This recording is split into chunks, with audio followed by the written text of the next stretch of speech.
et la charité, l'amour. Et on dirait que là-dedans, en tout cas, il y a une certaine époque dans l'Église, dans l'Amérique du Nord, où ce qui était bien en mode, c'était beaucoup de prêcher sur ces trois choses-là. La foi, la prédication de la foi, la confession de foi, puis ainsi de suite. Et ça, c'était à la mode. Et moi-même, j'ai beaucoup prêché ça, même avant que ça soit à la mode un peu, puis par après. Mais, parce qu'on dirait que c'est peut-être celui qu'on connaît le plus. Et des fois, les gens, ils parlent la foi et l'espérance. C'est quoi la différence? C'est dur à faire la distinction. Et des fois, lors de discussion, j'entends les gens dire ben, c'est la même chose, dans le fond. Ça doit être deux mots qui veulent dire la même chose. Mais non, parce qu'ici, ça dit c'est trois choses. Fait que c'est pas la même chose, c'est trois choses différentes, ça, là. Et la foi et l'espérance, c'est subtilement distinct un de l'autre. Et on va essayer de regarder ça ensemble. Alors moi, il y a eu un temps, comme je vous dis, où je prêchais beaucoup la foi. Pas d'une façon que je referais aujourd'hui, parce que j'ai appris à connaître Dieu différemment. Et lorsqu'on met de l'emphase sur quelque chose dans notre ministère ou dans notre vie, il y a un principe qui peut être biblique. Même s'il n'est pas forcément des priorités à bonne place, ça se peut qu'on voit plus de cette chose-là. Je vous donne un exemple. Les gens qui prêchent beaucoup sur la prospérité financière, ça se peut qu'ils voient plus que la moyenne des chrétiens de la prospérité financière dans leur vie. Et ça, ils se disent, bien, vous voyez qu'on l'a dans le fond, puis que qu'est-ce qu'on dit, il faut croire que c'est vrai. Et je ne dis pas que c'est pas vrai. Et ça se peut que ça marche. Mais ça ne veut pas dire qu'ils goûtent à ce qu'il y a de mieux. Ils mettent l'emphase là-dessus, tu sais. Puis moi, quand je prêchais beaucoup sur la foi et sur la guérison et tout ça, je voyais beaucoup de guérisons aussi dans ma vie. J'en voyais pas autant que j'aurais voulu. J'en ai vu des bonnes, des vraiment spéciales. Là, tu sais, je ne parle pas d'une grippe qui guérit au bout d'une semaine. Tu étais dû pour guérir de toute façon. Tu sais, des affaires qui tranchent. Là. Donc, un hernie, je ne veux pas toutes les nommer, mais tu sais, des affaires sévères, très sévères. De toute façon, j'ai quand même plus une heure devant moi. Là. Mais tout ça pour dire, c'est que j'avais appris la foi. Mais à un moment donné, il y avait aussi des déceptions des fois là-dessus, tout ça. À un moment donné, en cours de route, il s'est passé quelque chose dans mon cheminement à cette époque-là. C'est comme si j'avais perdu quelque chose en cours de route. Il se passait de quoi en dedans? Je ne savais pas c'était quoi, mais je réalisais qu'il se passait quelque chose qui n'était pas forcément positif en dedans de moi. Je continuais à confesser, comme dans ce temps-là, on mettait tellement d'emphase sur la confession de la langue, tout ça. Je continuais à confesser. Je continuais de savoir ce que la Bible disait et je le croyais avec la tête, mais il manquait quelque chose. J'avais perdu de quoi en cours de route. Je me mettais en prière et je disais, Seigneur, j'ai perdu quelque chose. Je ne sais pas c'est quoi. Je n'arrive plus à me tenir sur les promesses. On dirait qu'il me manque de quoi. Je n'arrive plus à me battre pour m'en emparer. Il manque quelque chose dans ma foi. Je me sens vide. Et là, à l'époque, je ne savais pas c'était quoi. Et j'ai comme, suite à ça, déboulé. J'ai pogné une méchante drop. C'était pas pour être la dernière, puis c'était pas pour être la plus grosse, mais à cette époque-là, c'en était peut-être, pour l'époque, c'était la plus grosse. Et puis là, à un moment donné, Dieu a commencé à me rebâtir. C'était en automne 98 à l'époque. C'est comme s'il avait permis que je sois défait un peu pour me rebâtir sur de nouvelles bases. Plusieurs années après, il l'a fait bien comme il faut sur d'autres choses. Mais à cette époque-là, il m'a fait découvrir quelque chose que je ne connaissais pas. Moi qui prêchais tellement à la foi, j'ai découvert, il m'a fait voir que je ne connaissais pas c'était quoi l'espérance. Et que l'espérance devait être un pilier pour soutenir la foi. Et ça a été une révélation. Et à ce moment-là, j'ai ressenti que j'avais retrouvé ce qui me manquait. Et donc, ça m'a ramené. À la bonne place. Mais là, je n'ai pas commencé à vouloir refaire comme avant.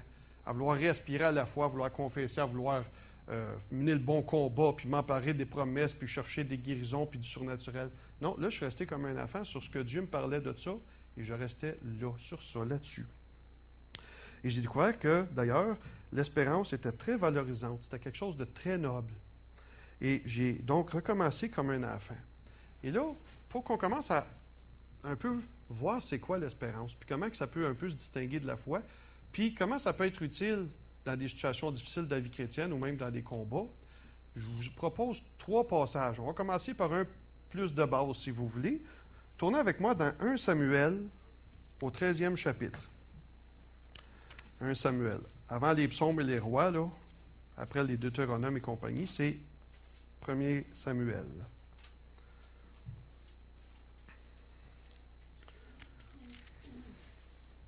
1 Samuel, et ça va être le 13e chapitre. 1 Samuel 13.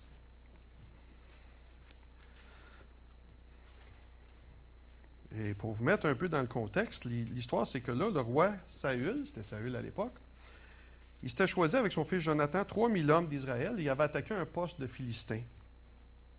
Et là, Israël, quand il a su ça, qu'il avait été attaqué par Saül, ils se sont mobilisés, mais pas à peu près.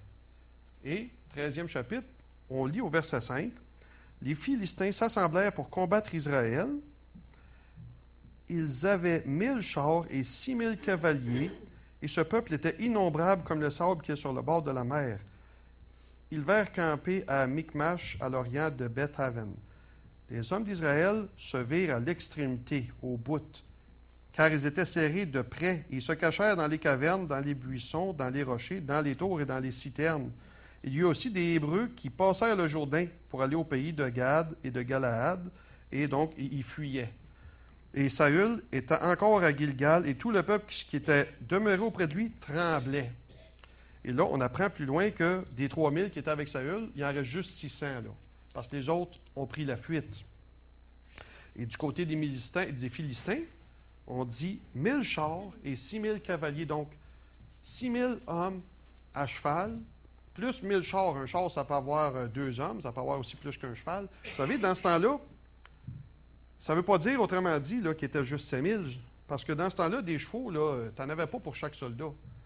C'était quelque chose d'avoir la force militaire d'un cheval. Tu sais, si tu as 30 000 hommes à nourrir sur un champ de bataille, c'est une chose. S'il faut que tu rajoutes 30 000 chevaux à nourrir, c'est un méchant fardeau. Donc, s'il y avait juste 6 000 cavaliers et 1000 chars, ça veut dire qu'il y avait beaucoup, beaucoup plus de soldats que ça. Et ils disent leur nombre total de Philistins montés au combat était aussi nombrable que le sable de la mer. Puis du côté de Saül, 600. Puis 600 que ça nous dit, là, qu'il n'y avait pas d'épée, rien pour se défendre, parce qu'il avait fait l'erreur de trop se fier ses Philistins pour leur arme. Il n'y avait pas d'armes, il y avait rien que des bêches de foin, des affaires de fermiers, puis même quand c'était le temps de les aiguiser, il allait voir les Philistins. Puis là, on voit au verset 22 ce que ça donne. Verset 22, dans tout ce contexte-là, c'est que il arriva qu'au jour du combat, il ne se trouvait ni épée ni lance entre les mains de tout le peuple qui était avec Saül et Jonathan. Il ne s'en trouvait qu'auprès de Saül et de Jonathan, son fils. Fait que là, ils sont dans le trouble. Ça va pas bien. Et ça dit, chapitre 14, verset 1, « Un jour, Jonathan, fils de Saül, dit au jeune homme qui portait ses armes, « Viens, et poussons jusqu'au poste des Philistins qui est là de l'autre côté. » Et il n'en dit rien à son père. Saül se tenait à l'extrémité de Gilbé, sous le grenadier de Migron. Le peuple qui était avec lui formait environ donc 600 hommes. Et sautait au verset 6. Jonathan dit au jeune homme qui portait ses armes, « Viens et poussons jusqu'au poste de ces circoncis. Peut-être l'Éternel agira-t-il pour nous, car rien n'empêche l'Éternel de sauver au moyen d'un petit nombre comme d'un grand nombre. » Celui qui portait ses armes lui répondit, « Fais tout ce que tu as dans le cœur, n'écoute que ton sentiment, me voici avec toi, prêt à te suivre. » Alors, vous voyez, il y a quelque chose ici. Jonathan n'a pas entendu une parole de Dieu à ce point-ci. Je veux que vous réalisez ça. Ce n'est pas exactement de la foi. Ce que c'est à ce point-ci que Jonathan éprouve, c'est une espérance en l'Éternel. Mais il n'a pas entendu Dieu, même que les nouvelles sont très mauvaises. Parce que, encore une fois, dans le contexte, savez-vous ce qui se passe? Non seulement on est juste 600 pour montrer contre, je ne sais pas, 60 000, mais en plus, c'est que avant un combat de même, là, on attend que le prophète vienne offrir un holocauste à Dieu pour avoir la victoire sur notre bord. Mais là, Saül a fait une méchante gaffe. Le prophète tardait un peu, puis il a décidé de se faire justice lui-même, d'offrir l'holocauste lui-même, et ainsi de suite. Puis Samuel dit, qu'est-ce que tu as fait là? Tu viens d'agir en insensé, là. Là, l'Éternel te rejette. Imagine-toi, là, tu es soldat, puis tu dis, ben là, on est fait à l'os, là. On est rien que 600, puis le nono à Saül, il vient tout scraper nos chances. On n'aura même pas l'Éternel sur notre bord. Il n'y avait rien qui disait qu'il y avait la victoire en l'Éternel. Mais Jonathan, lui, il se permet ici une espérance. Il dit peut-être. Peut-être. Vous voyez que c'est pas... Ce que je veux dire, c'est que ce n'est pas la foi encore, mais c'est une espérance que Dieu peut peut-être vouloir agir. C'est une espérance, mais tu sens que la foi est cachée pas loin derrière. Puis elle aspire à une chance de se manifester à ce moment-là. Et là, donc, son serviteur, il est d'accord. Fait que Jonathan prend courage et dit, eh bien, dit Jonathan, allons à ces gens et montrons-nous à eux. S'ils nous disent, arrêtez jusqu'à ce que nous venions à vous, nous resterons en place et nous ne monterons point vers eux. Verset 10. Mais s'ils disent, montez vers nous, nous monterons, car l'Éternel les livre entre nos mains. C'est là ce qui nous servira de signe. Ils se montrèrent tous deux au poste des Philistins, et les Philistins dirent, voici les Hébreux qui sortent des trous où ils se sont cachés. Et les hommes du poste s'adressèrent ainsi à Jonathan et à celui qui portait ses armes. Montez vers nous, et nous vous ferons savoir quelque chose. Jonathan dit à celui qui portait ses armes, monte après moi, car l'Éternel les livre entre les mains d'Israël. Et là, c'est devenu de la foi. Là, il sait que Dieu va le faire. Il a eu son signe. Et il monta et s'opéra par eux une grande délivrance pour le peuple. Alors, vous voyez ça. Les Philistins sortent, ils regardent, puis ils disent, hey les gars, venez ici une minute, on veut vous parler. Je ne sais pas vous autres, moi je me souviens quand j'étais petit gars, là, 7, 8, 9 ans, là, puis on était deux qui marchaient sur un trottoir, puis d'un coup, il y avait des grands à l'autre bord de la rue, là, tu sais, des adolescents, puis qui disaient, hey petit gars, viens ici une minute, je veux te dire quelque chose. On virait de bord, puis on prenait nos jambes à notre cou parce qu'on savait qu'ils nous manigançaient de ne pas nous faire du bien, là, tu sais, là. C'est un peu ça, là, qui se passait. Venez donc ici, on veut vous montrer de quoi, là, vous allez voir, tu sais. Puis c'est eux autres qui ont eu la surprise. Et là, c'est devenu de la foi. Ça, c'est un exemple de base. Maintenant, j'amène un exemple un peu plus loin. Avancez d'un Samuel, avancez dans le livre des rois, premier roi. Un roi. Et le chapitre 17. Et là, on va aller voir l'histoire de Élie. Le fameux prophète Élie, un gars qui en a vu de la puissance. Et là, on va aller voir une première dans l'histoire de l'humanité qui se passe ici, dans ce passage-là. Je vous ai parlé de ça il y a 3 semaines. Alors, 1 Roi, chapitre 17, et on commence au verset 17. Après ces choses, le fils de la femme, maîtresse de la maison, devint malade, et sa maladie fut si violente qu'il ne resta plus en lui de respiration. Cette femme dit alors à Élie, « Qu'y a-t-il entre moi et toi, homme de Dieu? Es-tu venu chez moi pour me rappeler le souvenir de mon iniquité et pour faire mourir mon fils? » Il lui répondit, « Donne-moi ton fils. » Et il le prit du sein de la femme, le monta dans la chambre haute où il demeurait et le coucha sur son lit. Puis il invoqua l'Éternel et dit, « Éternel mon Dieu, est-ce que tu affligerais au point de faire mourir son fils même, cette veuve chez qui j'étais reçu comme un autre? » Et il s'étendit 3 fois sur l'enfant, invoqua l'Éternel et dit, « Éternel mon Dieu, je t'en prie, que l'âme de cet enfant revienne au-dedans de lui. » L'Éternel écouta la voix d'Élie, et l'âme de l'enfant revint au-dedans de lui, et il fut rendu à la vie.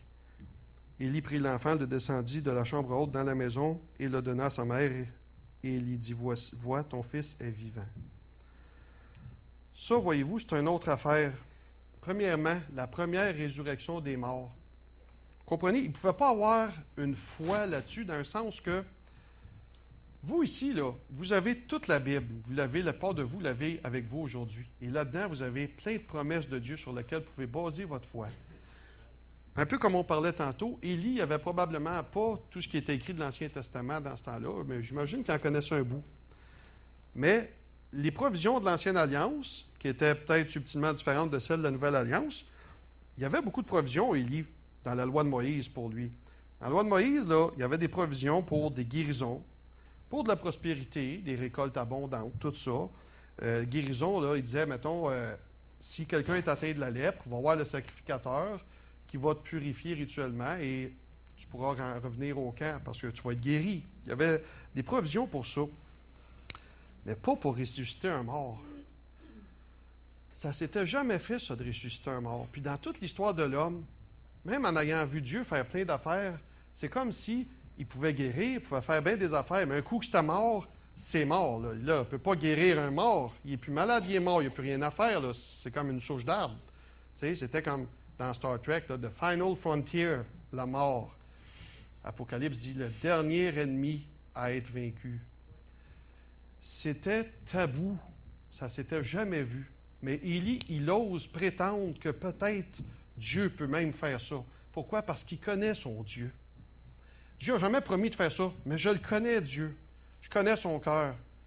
Puis je crée qu'il peut vouloir faire même ça et qu'il peut être capable, parce qu'il est Dieu. Et là, il présente cette prière à l'Éternel, et c'est de l'espérance. C'est pas comme au début du chapitre 17, il envoie de la puissance. Et vous regardez au début du chapitre 17, ça lui dit, mettons au verset 2, « La parole d'Éternel fut adressée à Élie en ces mots. Pars d'ici, dirige-toi vers l'Orient et cache-toi près du torrent de Kit qui est en face du Jourdain. Tu boiras de l'eau du torrent et j'ordonnai au corbeau de te nourrir là. » Il partit et fit selon la parole de l'Éternel. Dieu l'a dit, c'est assez, des corbeaux vont venir me nourrir, c'est déjà surnaturel, mais Dieu l'a dit, il faut que je le croie, j'ai la foi. Dieu l'a dit clairement. Et même chose, au verset 8, quand il n'y a plus d'eau dans le torrent, la parole de l'Éternel lui faut adresser à ces mots. « Lève-toi, va à Sarepta qui appartient à Sidon et demeure là. J'ai ordonné à une femme veuve de te nourrir. » Il se leva et il alla à Sarepta. Dieu l'a dit, je le crois, il met sa foi, il va. Mais son fils meurt, Dieu ne l'avait pas prévenu de ça, Dieu n'a rien dit, ça ne s'est jamais vu, un coup que c'est mort, là, Dieu d'habitude ne s'est jamais aventuré aussi loin que ça. Mais l'espérance est là. Et la première résurrection de ce que la Bible nous dit est arrivée là. Première résurrection, en tout cas, bibliquement parlant, de ce qu'on sait que ça s'est produit dans l'histoire de l'homme. Depuis ce temps-là, nous, on sait qu'il s'en produit encore régulièrement, qu'on entend des témoignages et tout ça. C'est des choses possibles, mais dans ce temps-là, c'était du jamais vu. Et Élie a pu voir ça. Mais ce n'était pas tant de la foi comme c'était de l'espérance encore. Et parfois, c'est ça. Parfois, là, nos prières, ou la force de l'espérance, c'est celle-là, OK? Quand tu ne sais pas, tu pries, mais à un moment donné, là, tu viens, tu ne le sais plus, ça ne va pas bien. Tu fais quoi? Tu désespères? Non, parce que la force de l'espérance, c'est celle-là. Voyez-vous, quand on parle de foi, c'est quelque chose d'autre, comme on voit Élie. Il agit par la foi sur la parole de l'Éternel. Des fois, on dit, nous les chrétiens, on dit, « Ah, ben non, je ne sais pas trop, on y va par la foi, tu sais. » La foi, c'est pas ça. La foi, c'est pas on ne sait pas trop, là. C'est pas, ben on choisit entre l'œuf ou l'enveloppe, puis je vais par la foi, me prendre l'enveloppe, tu sais. Non, non, la foi, elle sait. Quand c'est de la foi connaît, la foi sait. La foi voit que Dieu agit. Comme Jésus voyait le Père agir, s'il voyait que le Père étendait sa main, Jésus étendait sa main et il y avait le prodige. Tu sais, là, la foi, elle voit, elle a cette vision. Elle se base et elle s'appuie sur ce qu'elle voit à l'intérieur, pas avec les yeux, parce que si on le voit, c'est plus de la foi, mais ce qu'on voit Dieu à l'intérieur faire, la foi a une vision et s'appuie là-dessus.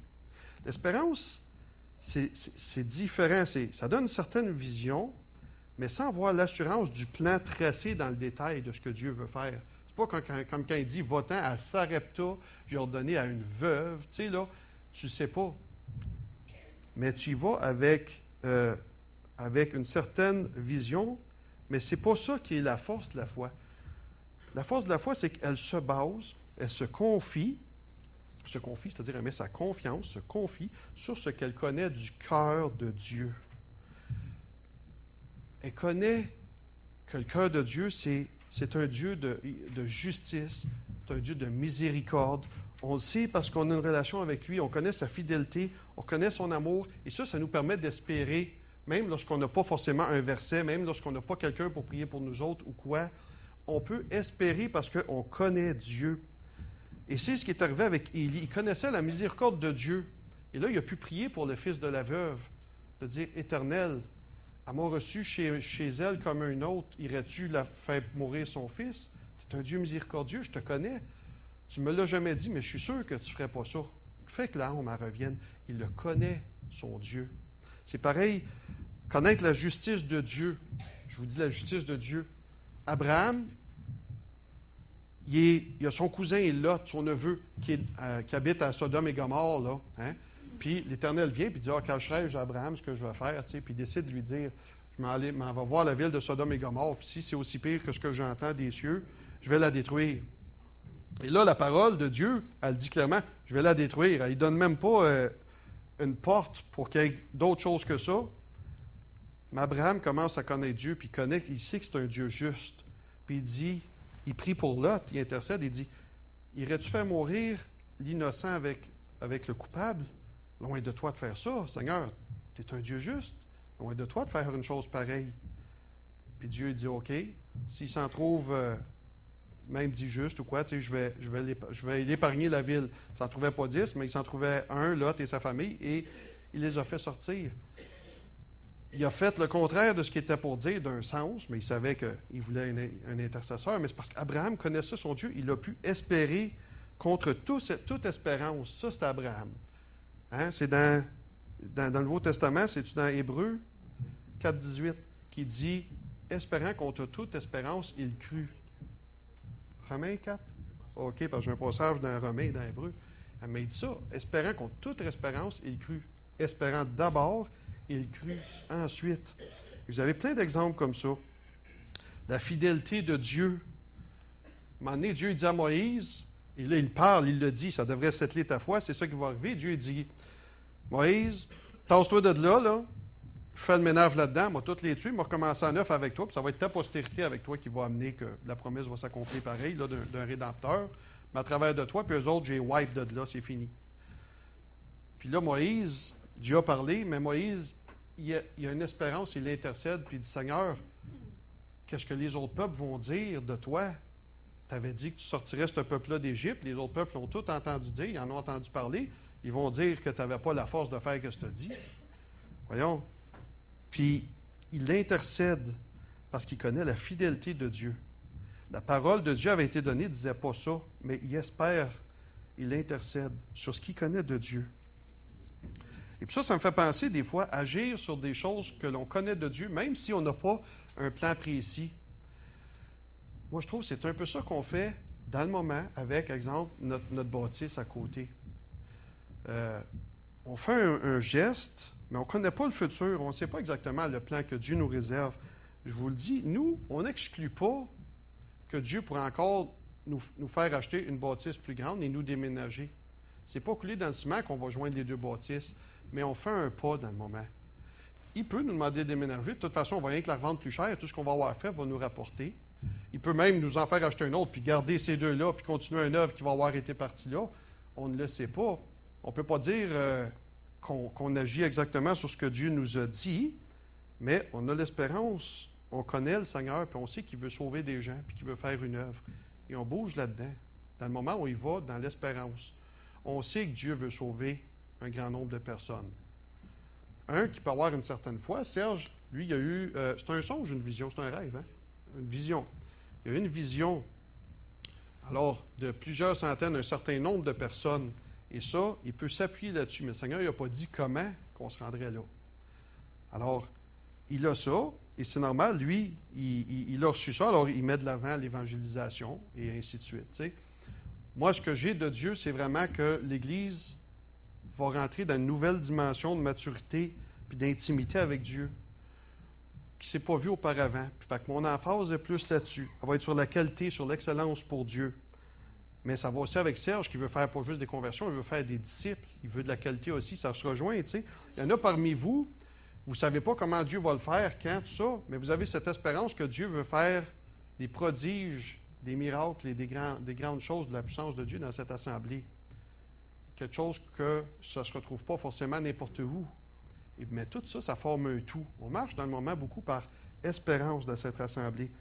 Et tout ça se complète ensemble, les différentes attentes qu'on a envers Dieu. Il y en a qui veulent exprimer les profondeurs de Dieu d'une nouvelle façon, avec des médiums qu'on n'utilise pas souvent, comme les arts.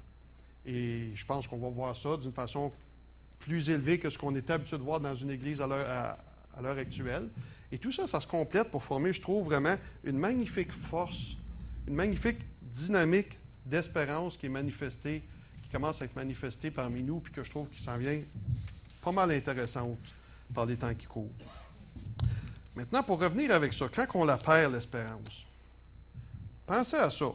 Vous pouvez tous, la plupart d'entre vous, en tout cas, là, si vous êtes des chrétiens d'un certain âge dans le Seigneur, là, vous pouvez tous penser à quelqu'un que vous avez connu jadis qui manifestait une grande foi et une joie de servir Dieu et tout ça, et qui plus tard a perdu ces choses-là. La plupart d'entre nous, on a connu ça. Et si vous pensez dans vous-même à un cas comme ça, trouvez quelqu'un là, et pensez-y bien. oui, ils ont perdu peut-être la foi, mais plus précisément encore, la raison précise pourquoi leur joie est devenue si assombrie, c'est qu'il n'y avait plus d'espérance. Ils ont perdu à un moment donné toute espérance en Dieu. Et ça me fait penser, à un moment donné, quelqu'un m'a envoyé un email pour me dire, à une certaine région, il y a un grand réveil aux États-Unis, des signes, des miracles, des prodiges, et c'est un monsieur qui est beaucoup impliqué là-dedans, du nom de Todd Bentley. Ça dit peut-être quelque chose à quelqu'un. Et lui, dans ce grand réveil-là, avec des signes, des miracles, et ça brasse un peu de l'extravagance, des fois, dans ces choses-là, il a été constamment attaqué par les médias, mais aussi par les autres chrétiens, puis par les autres églises, puis ainsi de suite, puis ça ne lâchait jamais. Et éventuellement, bien aujourd'hui, ce monsieur-là, il est tombé. Il est séparé, il a quitté sa femme, tout ça, et il est tombé de façon qu'on n'a pas besoin d'entrer dans les détails, mais c'est de voir, vous voyez un monsieur ici qu'il ne peut pas avoir perdu la foi. Il les a tous vus, les miracles, il continue de se faire. Là, le réveil n'est pas tombé pour ça. Ça continue de se faire. Mais lui, pour lui, dans le moment, floup, il a perdu sa joie, il n'est plus réceptif à ça. Et ça m'amène à un certain point. Sans espérance, là, on peut être assis au milieu d'un temps de prodige et de puissance de Dieu, puis rester complètement insensible. Quand on est tombé à ce point-là où on ne ressent plus l'espérance, on n'a plus cette joie, tu peux les voir, les miracles, là, mais ça n'a plus d'effet. C'est comme si même la foi ne suffit plus parce qu'il manque quelque chose. Là. La foi, c'est comme un filet de sûreté. Vous savez, les acrobates d'un cirque qui se mettent un filet, là, quand tu perds la foi, tu rebondis. Si tu as encore l'espérance, tu es capable éventuellement de revenir. Mais là, si tu n'as pas ça, quand tu n'as pas l'espérance, tu tombes vraiment à creux, tu deviens insensible à ce que Dieu peut faire. Et là, on va le voir notre dernier exemple, 1 Roi 19. Si vous êtes encore dans 1 Roi 17, on continue avec Élie. On avance au verset 19. Alors, Élie, il ressuscite un mort. C'est le premier qui a fait ça. Ça dit aussi, entre-temps, qu'il a prié pour qu'il n'y ait pas de pluie, puis il n'a pas mouillé pendant 3 ans et demi. Puis il a prié pour qu'il y en ait, puis il a mouillé. Puis il y a eu l'épisode des prophètes de Baal, où il fait descendre le feu du ciel. Il envoie de la puissance, ce gars-là. Mais là, après qu'il ait fait tuer les prophètes de Baal, regardez comment il le vit, comme on vient de le voir au verset 19, c'est-à-dire au chapitre 19, 1 Roi 19, et le verset 1. Akab, le roi, rapporta à Jézabel tout ce qu'avait fait Élie et comment il avait tué par l'épée tous les prophètes. Jézabel envoya un messager à Élie pour lui dire « Que les dieux me traitent dans toute leur rigueur si demain, à cette heure, je ne fais pas de ta vie ce que tu as fait de la vie de chacun d'eux. » Élie, voyant cela, là tu es attaqué, tu portes tes regards là-dessus, Élie se leva et s'en alla pour sauver sa vie. Il arriva à Beer-Sheba, qui appartient à Juda, et il laissa son serviteur. Pour lui, il alla dans le désert où, après une journée de marche, il s'assit sous un genêt et demanda la mort, en disant « C'est assez, maintenant, Éternel, prends mon âme, car je ne suis pas meilleur que mes pères. » Alors lui, qui a vu tant de miracles, tant de prodiges, que c'est encore tout frais fait, qui a vu des choses qu'aucun homme auparavant n'avait vues et que ça l'a passé par lui, que ça s'est fait par sa participation, il n'y a plus d'espérance et donc il n'y a plus de force spirituelle pour Dieu. Il est avide. Et là, au verset 5, il se coucha et s'endormit sous un genêt. Et voici, un ange le toucha et lui dit, « Lève-toi, mange. » Il regarda, il y avait à son chevet un gâteau cuit sur des pierres, chauffé, et une cruche d'eau. Il mangea et but, puis se recoucha. L'ange de l'Éternel vint une seconde fois, le toucha et dit, « Lève-toi, mange, car le chemin est trop long pour toi. » Il se leva, mangea et but, et avec la force que lui donna cette nourriture, il marcha 40 jours et 40 nuits jusqu'à la montagne de Dieu à Horeb. Et là, il entra dans une caverne, et il y passa la nuit, et voici la parole de l'Éternel lui fut adressée en ces mots. « Que fais-tu ici, Élie? » Il répondit, « J'ai déployé mon zèle pour l'Éternel, le Dieu des armées, car les enfants d'Israël ont abandonné ton alliance, ils ont renversé tes autels, et ils ont tué par l'épée tes prophètes. Je suis resté moi seul, et ils cherchent à m'ôter la vie. » Là, il y a de quoi ici. Là, il fait toujours pas mieux, lui-là. Là. Tellement qu'il est insensible au fait que Dieu continue d'agir. Dieu est encore là, à côté de toi. Il continue d'agir. Si tu n'as pas l'espérance, tu ne le vois même pas, qu'il ne t'a pas abandonné. Regardez ça, depuis que le gars est déprimé, ça fait 2 fois qu'il se fait réveiller par un ange. Il me semble, moi, rien que ça me redonnerait de la foi. Mais il n'y a pas d'espérance. Il se fait réveiller par un ange 2 fois, puis ça ne veut rien dire. Puis un gâteau qui apparaît de façon surnaturelle, avec de l'eau, puis il mange, puis ça ne l'impressionne pas pantoute. Puis pire que ça, avec la force que lui donne juste ça, un simple petit gâteau, puis de l'eau, là, c'est trop bien pas une boisson énergisante, là, c'est même pas du Red Bull. Il part, puis il marche 40 jours. 40 jours. 40 jours sans manger ni boire, là, il aurait dû mourir. Mais ça ne veut rien dire. Il marche 40 jours, mais il marche combien de nuits aussi? 40. Il n'arrêtait pas pour dormir la nuit, ça dit, il marchait jour et nuit. Surnaturel, bien raide. Il n'a même pas dormi. Puis, il n'allume même pas. Il n'allume pas que Dieu est là. C'est ce que ça fait. Puis après ça, il se tient là, puis ça dit, il vient un vent, mais pas n'importe quel vent, là. C'est pire qu'en Louisiane, là. Ça dit que ça déchire les montagnes, puis ça fend les rochers, ce vent-là. Puis un tremblement de terre, puis du feu. Puis rien de ça fait rien. Et là, tout d'un coup, il se passe quelque chose. L'Éternel lui donne une parole. Ah, une prophétie, là. Ah, l'espérance, ça devient donc facile, hein, quand on souhaite une prophétie. Ah, là, ça, c'est... On voudrait toujours que ça marche de même. Les prophéties sur commande, hein. Et là, au verset 15, Dieu lui parle, verset 15, l'Éternel lui dit, « Va, reprends ton chemin par le désert jusqu'à Damas, et quand tu seras arrivé, tu oindras Hazaël pour roi de Syrie, tu oindras aussi Jéhu, fils de... » et ainsi de suite. Et là, il reçoit une parole de Dieu, et là, c'est reparti. Toi, ouais, évoque la galère, on s'en va.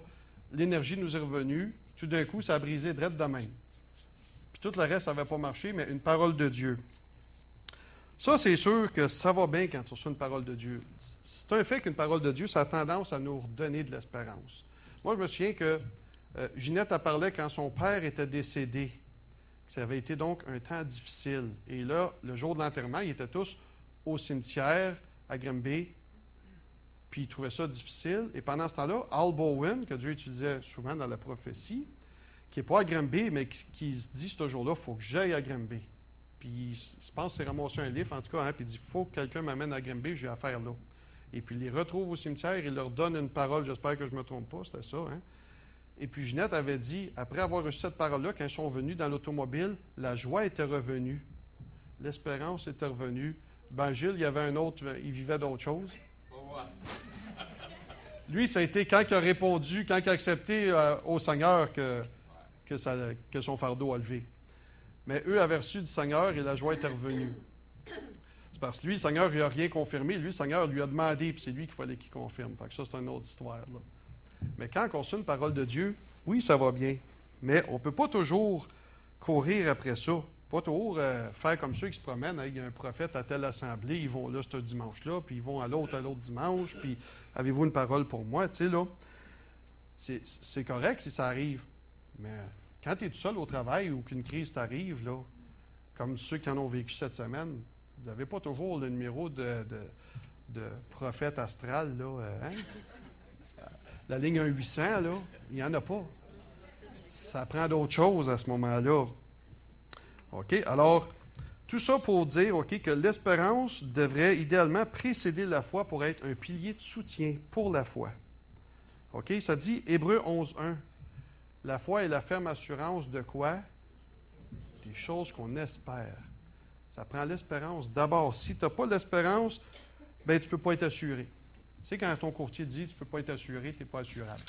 Si tu n'as pas l'espérance, tu ne peux pas être assuré, tu ne peux pas avoir cette foi. Idéalement, tu peux l'avoir, mais comme je disais, le jour qu'elle fait défaut, là, tu tombes bien plus raide que quand tu as développé l'espérance, quand tu as développé cette force-là que peut être l'espérance dans ta vie. Parce que des fois, de l'espérance à la foi, oui, il peut y avoir beaucoup de combats, il peut y avoir des travaux, il peut y avoir les douleurs de l'enfantement, et ainsi de suite. Mais si on a appris à cultiver la force qu'est l'espérance, elle fait office de filet de sûreté et on peut rebondir. Alors, pour que ça soit pratique, cette prédication-là, il faut que j'amène, avant de terminer, comment on fait ça? Cultiver l'espérance comme force dans nos vies. On fait ça comment? On fait ça par le 3e point d'1 Corinthiens 13.13, par l'amour. L'amour qui est l'ultime filet de sécurité. L'amour Pas l'amour comme le monde la donne, l'amour de Dieu, qui supporte tout et qui ne périt jamais. Ce filet-là, si on l'a, on ne peut pas tomber plus creux, mais il faut l'avoir. Et tout ça, ça se cultive.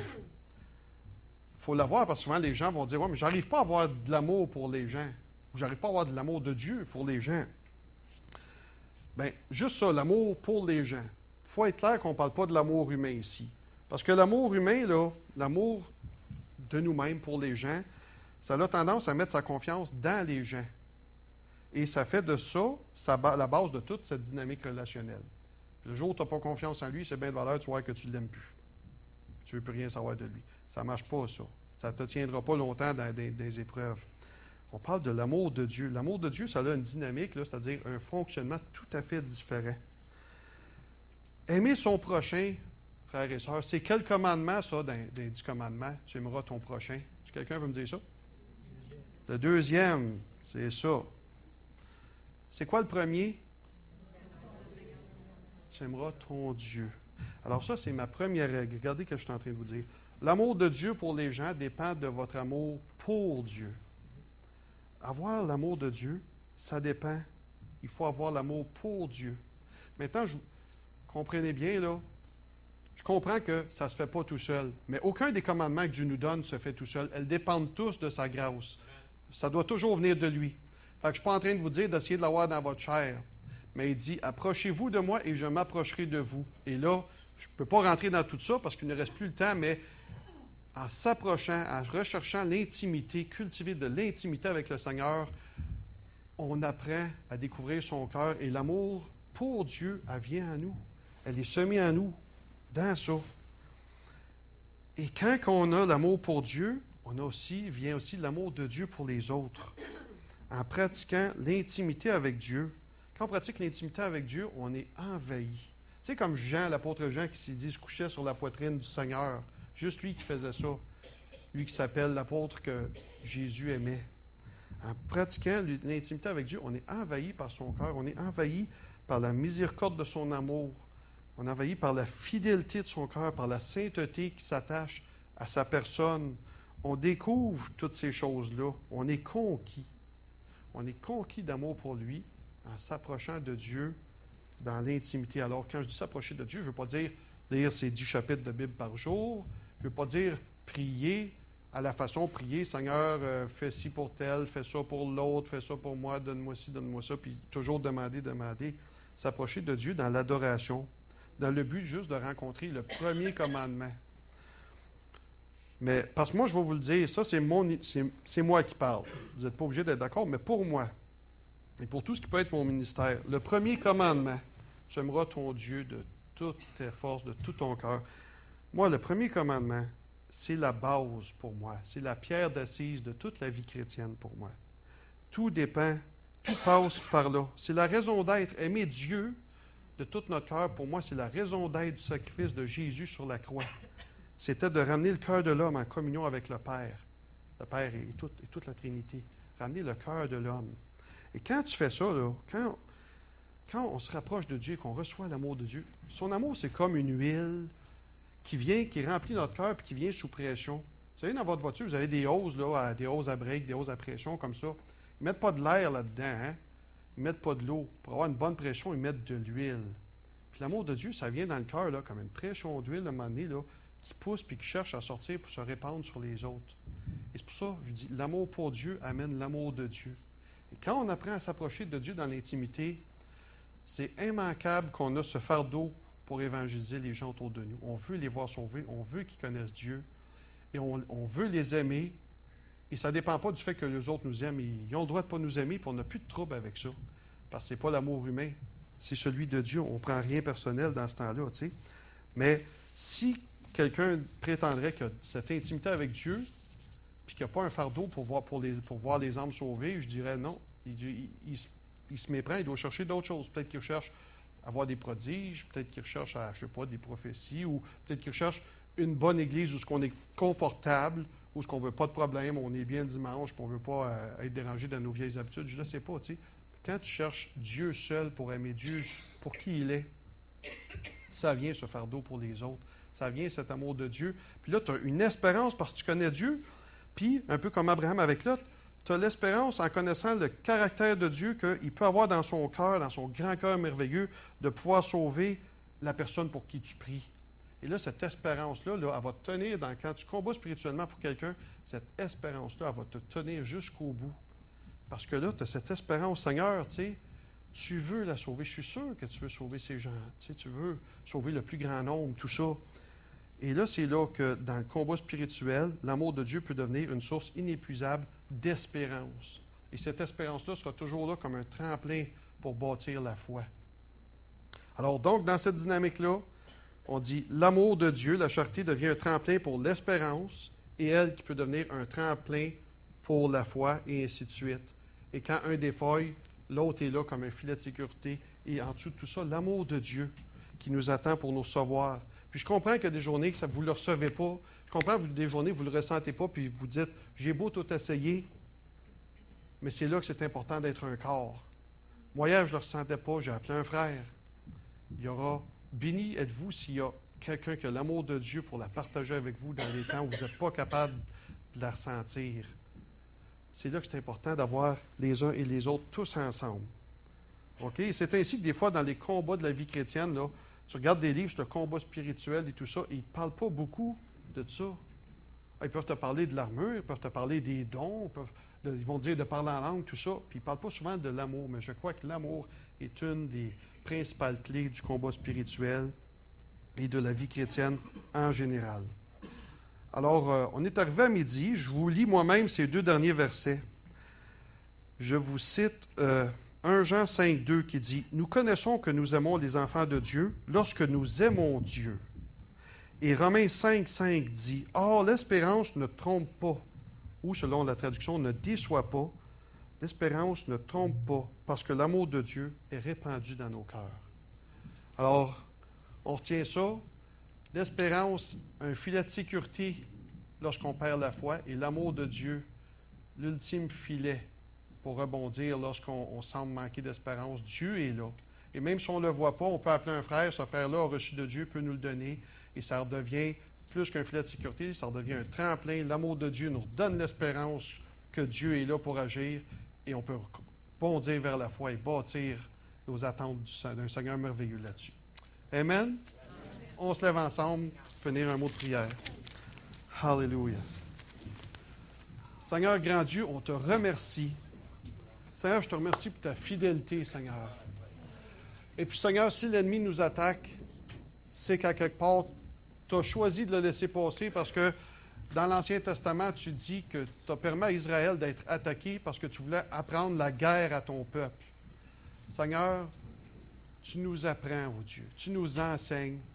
Et un coup, on a tout appris. On a appris que, comme on a vu ce matin, c'est encore toi qui es le libérateur.